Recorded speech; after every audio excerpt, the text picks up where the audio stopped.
Welcome students. मैं doctor Sanjeev Bansal, associate professor, government college Nohar. आप सभी एमकॉम फाइनल एबीएसटी के स्टूडेंट्स का हार्दिक स्वागत और अभिनंदन करता हूं। बीच में भी यूनिवर्सिटी के एग्ज़ाम्स का दौर चल रहा था, इस वजह से कुछ ब्रेक हुआ। आज हम ब्रेक के बाद आपका जो एबीएसटी पेपर 6 है OR का ऑपरेशनल रिसर्च संक्रिय विज्ञान, तो ऑपरेशनल रिसर्च का यूनिट 3 का नया टॉपिक शुरू कर रहे हैं, क्विंग थ्योरी, कतार सिद्धांत। इससे पहले यूनिट 3 का टॉपिक गेम थ्योरी अपन कर चुके हैं। आज हम क्यू थ्योरी शुरू कर रहे हैं। क्यू का मतलब कतार, और हमारे सिलेबस में सिंगल क्यू सिंगल सर्वर, एक कतार एक सेवा केंद्र, ये हमारे सिलेबस में है। हमें अपने व्यवहारिक जीवन में, प्रैक्टिकल लाइफ में अनेक बार विभिन्न सुविधाएं प्राप्त करने के लिए कतार में खड़े होकर प्रतीक्षा करनी पड़ती है।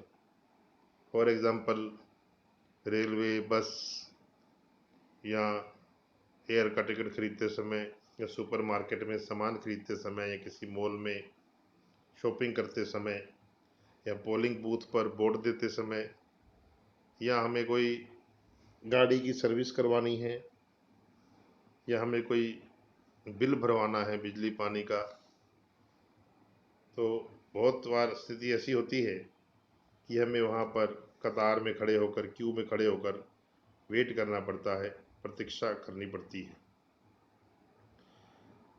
मेनली प्रतीक्षा रेखा या कतार रेखा की समस्या तब उत्पन्न होती हैं जब इर्रेगुलर जो डिमांड्स को पूरा करने के लिए सेवा पर्याप्त नहीं होती,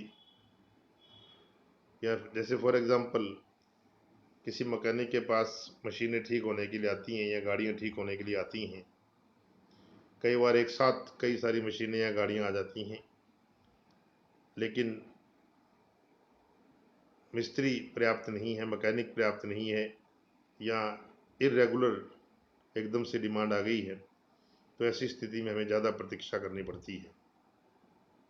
और कई बार ऐसी स्थिति भी आ जाती है कि मैकेनिक खुद बेकार बैठा है, मशीनें नहीं आ रही हैं या गाड़ियां ठीक होने के लिए नहीं आ रही हैं। तो इस प्रकार से दोनों ही स्थितियां ठीक नहीं हैं।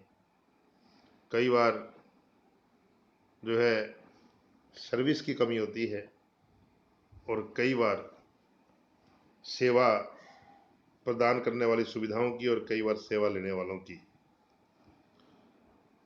कई बार हम देखते हैं कि इसी प्रकार से एक एग्जाम्पल अपन, कई बार सवारी को बस में सीट लेने के लिए प्रतीक्षा करनी पड़ती है, और कई बार बस भी सवारियों का इंतजार करती हुई दिखाई देती है। तो ये सब जो प्रॉब्लम्स है, ये हम क्यू थ्योरी वाले इस चैप्टर में पढ़ेंगे। और भी बहुत सारे एग्जाम्पल हैं, जैसे मरीज डॉक्टर के पास दिखाने के लिए लाइन में खड़े रहते हैं, या दुकान पर सामान खरीदने वाले कस्टमर्स की लाइन बनी रहती है, या कई बार हवाई जहाज़ हवाई अड्डे पर उतरना चाहता है, लेकिन उसे वेट करना पड़ता है, हवाई पट्टी पर जगह नहीं है, या अपन देखते हो रेड सिग्नल होने पर कई बार गाड़ियां रोड पर, स्कूटर, साइकिल, कार आदि खड़ी रहती हैं। तो ये सब क्यू थ्योरी के ही हमारे एग्जाम्पल है। तो बहुत सारी इसमें बातें हैं, एक कतार एक सेवा केंद्र, सिंगल क्यू सिंगल सर्वर, या सिंगल क्यू मल्टीपल सर्वर, या सिंगल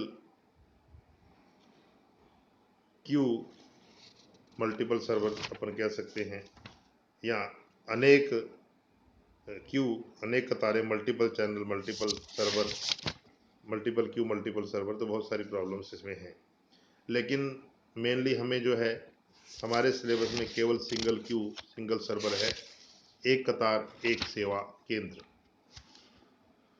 एक कतार एक सेवा केंद्र को पढ़ने के लिए हमें कुछ इसमें डेफिनेशंस, बेसिक डेफिनेशंस हमें पढ़नी होगी। तो सबसे पहले इसमें दो रेट हमें पता होनी चाहिए, एक तो अराइवल रेट आगत दर और दूसरा सर्विस रेट सेवा दर। तो आपने देखा इधर आप देख रहे हो अराइवल रेट को मैंने लैम्डा उल्टा वाई है इससे मैंने डिनोट किया है, और सर्विस रेट सेवा दर इसको मैंने म्यू यू टाइप सिंबल से डिनोट किया है। ये दो रेट हमारे पास होनी चाहिए। इन दो रेट्स के बेस पर कुछ फॉर्मूले हैं, उस पर ये पूरा का पूरा चैप्टर अपना बेस्ड है। तो पहला फॉर्मूला है यूटिलिटी रेशो या उपयोगिता अनुपात, या probability that customer has to wait, या probability that service station would be busy. तो पहला जो हमारा फॉर्मूला है वो है उपयोगिता अनुपात, या इस बात की क्या प्रायिकता है कि कस्टमर को वेट करना पड़ेगा, या इस बात की क्या प्रोबेबिलिटी है कि सर्विस स्टेशन बिजी है। जब सर्विस स्टेशन बिजी है तो कस्टमर को वेट करना ही पड़ेगा, या अपन ये कह सकते हैं कि सर्विस स्टेशन यूटिलाइज हो रहा है, इसे बोलते हैं यू यूटिलिटी रेशो। इसका फॉर्मूला है lambda upon mu, lambda upon mu, ये पहला फॉर्मूला है। दूसरा आइडल रेशो या नॉन यूटिलिटी रेशो, या probability that customer has not to wait, या probability that service station would be idle. ये पहले फॉर्मूले का रिवर्स है, उल्टा है। कार्यहीन या आइडल रेशो, या अनुपयोगिता अनुपात, या इस बात की क्या प्रायिकता है कि कस्टमर को वेट नहीं करना पड़ेगा, या सर्विस स्टेशन खाली पड़ा है, बेकार पड़ा है, तो उसका उल्टा है 1 माइनस लैम्डा अपॉन म्यू। तो दो फॉर्मूले तो ये हैं यूटिलिटी रेशो और आइडल रेशो के। तो utility ratio lambda upon mu और आइडल रेशो का 1 minus mu upon lambda upon mu, या इसको 1 माइनस यू, एक में से यूटिलिटी रेशो घटा दोगे तो भी ये आ जाएगा। थर्ड और फोर्थ ये दो नंबर के फार्मूले हैं। तो पहला है एक्सपेक्टेड या एवरेज नंबर ऑफ कस्टमर या arrivals in the system. Average कितने नंबर जो हैं कितने सिस्टम में है, सिस्टम का मतलब वेटिंग प्लस सर्विसिंग, जो वेट कर रहा है और जो सर्विस ले रहा है दोनों इसमें इंक्लूड हैं। तो एवरेज या एक्सपेक्टेड कितने नंबर जो हैं अराइवल्स के जो है सिस्टम में है। अराइवल्स का मतलब कस्टमर भी हो सकता है, व्यक्ति भी हो सकता है, या गाड़ी या मशीन भी हो सकती है, तो उसका औसत नंबर है। तो इसको हम डिनोट करते हैं EN यानी एक्सपेक्टेड नंबर। इसका फॉर्मूला है lambda upon mu minus lambda. और इसी से रिलेटेड चौथा फार्मूला एक्सपेक्टेड या एवरेज लेंथ ऑफ क्यू, या average number of waiting only waiting. तो ये क्यू की लेंथ पूछी है, जो केवल वेट कर रहे हैं, जो सर्विस ले रहा है वो इसमें इंक्लूड नहीं है।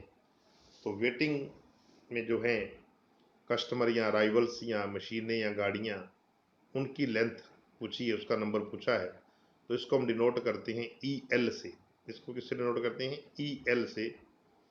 तो EL का फार्मूला है लैम्डा स्क्वायर अपॉन म्यू और ब्रैकेट में म्यू माइनस लैम्डा, या थर्ड फॉर्मूले को फर्स्ट से मल्टीप्लाई कर दोगे तो भी ये फोर्थ वाला आ जाएगा। तो थर्ड यानी EN को फर्स्ट यानी U से मल्टीप्लाई कर दोगे EN इंटू यू, तो भी ये फोर्थ आ जाएगा। तो ये पहले दो फार्मूले रेशो हैं। रेशो या मैंने इधर लिखा है प्रोबेबिलिटी या परसेंटेज या फ्रैक्शन, एक ही बात है। रेशो प्रोबेबिलिटी फ्रैक्शन एक ही बात है। और अगले दो फार्मूले जो हैं वो नंबर के हैं। अब नेक्स्ट दो टाइम के हैं। तो फिफ्थ है एक्सपेक्टेड या average time in system waiting plus serving. तो ये टोटल टाइम है, यानी सिस्टम में कुल कितना समय लगता है वेट करने में और सर्विस लेने में। तो टोटल टाइम का फार्मूला है, इसको हम डिनोट करते हैं ET से। ET का मतलब time total, 1 upon mu minus lambda. इसका फार्मूला है 1 अपॉन म्यू माइनस लैम्डा। और अगला फार्मूला है सिक्स्थ एक्सपेक्टेड या एवरेज टाइम या average time in waiting, only waiting time है। एक्सपेक्टेड या average waiting time, only waiting, यानी कि सर्विस लेने वाला टाइम इसमें शामिल नहीं है, जो वेट करने में टाइम लगा वही इसमें है। इसको डिनोट करते हैं EW से, only waiting time EW। Lambda upon mu और ब्रैकेट में म्यू माइनस लैम्डा, या sixth formula fifth into first, यानी ET को वही U से मल्टीप्लाई कर देंगे तो ये वेटिंग टाइम आ जाएगा। तो ये हमारा छठा फार्मूला है। और एक सातवां और रिपीट कर लीजिए। सातवां एक अलग फार्मूला है, एक्सपेक्टेड या average length of non empty queue और expected length of queue that form time to time, यानी कभी खाली नहीं होने वाली कतार की लंबाई या ऐसी लाइन जो समय समय पर बनती रहती है। तो ये एक अलग पॉइंट है। इसका फॉर्मूला है mu upon mu minus lambda, mu upon mu minus lambda. तो ये कुल मिला के 7 फार्मूले हैं जिन पे हमारा पूरा चैप्टर, इसके अलावा 4-5 और भी आएंगे। तो मेनली तो ये पहले 6 फार्मूले आपको ध्यान रखने हैं, ज़्यादातर यही यूज होते हैं। फर्स्ट 2 रेशो के हैं सिंगल क्यू सिंगल सर्वर में, और यही अपने सिलेबस में है सिंगल क्यू सिंगल सर्वर। और मेनली 2 रेशो हमें चाहिए होते हैं, 2 अनुपात हमें चाहिए होते हैं। एक तो अराइवल रेट और दूसरा सर्विस रेट। ये जनरली क्वेश्चन में दी होती है। अराइवल रेट इसको उल्टा वाई यानी लैम्डा से डिनोट करते हैं, और सर्विस रेट म्यू यू से डिनोट करते हैं। पहले 2 फार्मूले रेशो के हैं। रेशो या प्रोबेबिलिटी या परसेंटेज या फ्रैक्शन एक ही बात है। अगले 2 फार्मूले जो हैं वो नंबर के हैं। एक तो टोटल नंबर जो सिस्टम में है वेटिंग प्लस सर्विंग, और दूसरा ओनली वेटिंग वाला नंबर। फिर अगले 2 फार्मूले टाइम के हैं, एक टोटल टाइम और दूसरा ओनली वेटिंग टाइम। और एक फार्मूला मैंने अलग से बताया, average length of non empty queue या expected length of queue that form time to time. तो ये फार्मूले आप अच्छे से रिपीट कर लेंगे। बाकी हम जो है नेक्स्ट इसकी प्रैक्टिस कल करेंगे, तो अच्छे से आप इसको रिपीट कर लीजिएगा। Thank you very much.